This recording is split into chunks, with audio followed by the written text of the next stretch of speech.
Welcome back to Cultivating Resilience. Feeling connected is essential to well-being. Today we're talking about how to build stronger connections in our communities.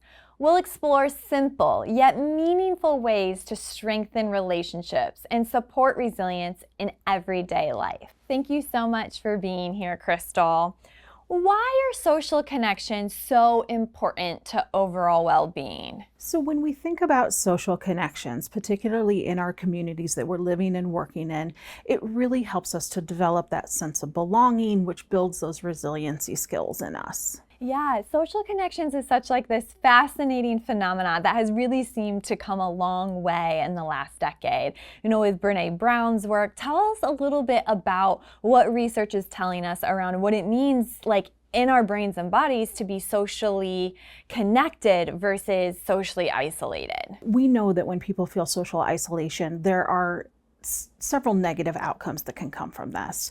Dependent upon the age group, you might get into situations of things like child abuse and neglect or elderly abuse and neglect. So anytime we can break down those isolation walls, really good things can come from that. And we also know too that if people are feeling isolated, they have so many more negative personal health effects. Whereas if you can have just one human connection, particularly one that's close to you physically or geographically, again, your health outcomes are going to be much better.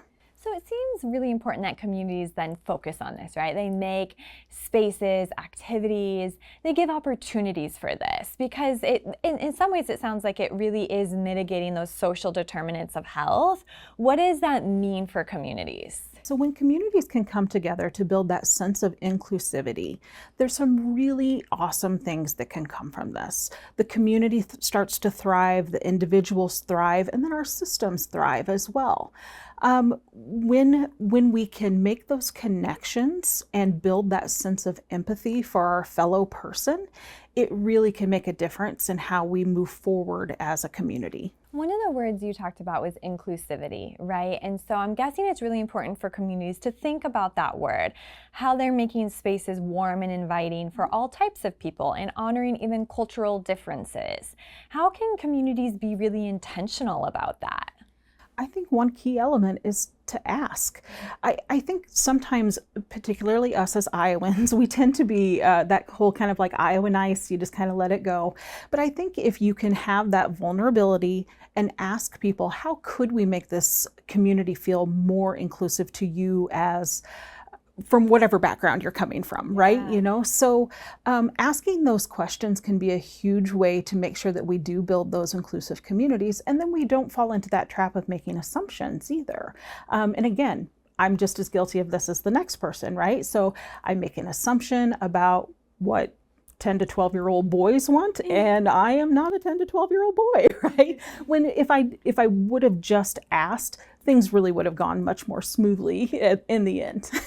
Yeah, I love that. That's such a good example of thinking about social connectivity. I'm guessing when we feel a sense of that belonging and inclusivity, I'm going to be more socially connected. Absolutely. How can communities really make this a priority? Like what avenues or venues? I know you do some volunteering through a library and you do, it seems like there are really strategic, intentional ways communities can really honor and foster this. Yes, absolutely. Here in the metro area, one thing that I think this particular area does a really nice job with is the neighborhood associations. Groups across the city come together, they host events, they host giveaways, they host social connection opportunities for people to really dive in. And I think that can be a really beneficial way to, again, build that sense of inclusivity, build those senses of empathy, and so on and so forth.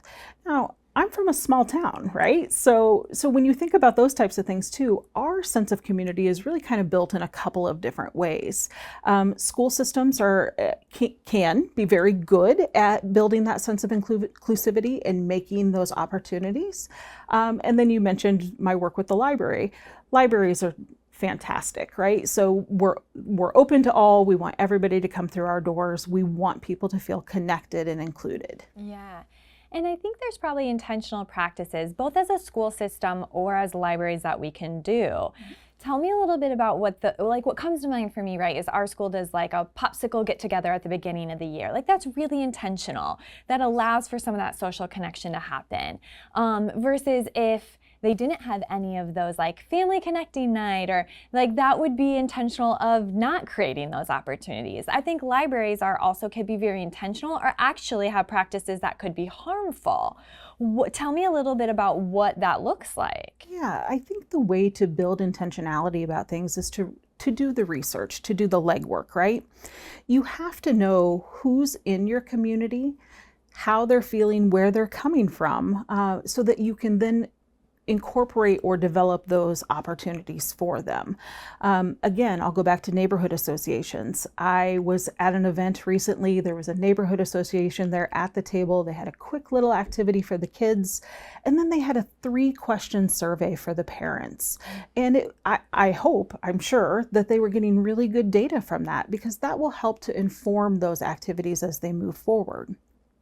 Libraries are actually required to do assessments and things like that. And again, it doesn't always have to be super formal, like with a QR code and surveys and fill out and sign your life away type of things. Voting with your feet can also be a pretty good indicator of how things are going. Yeah.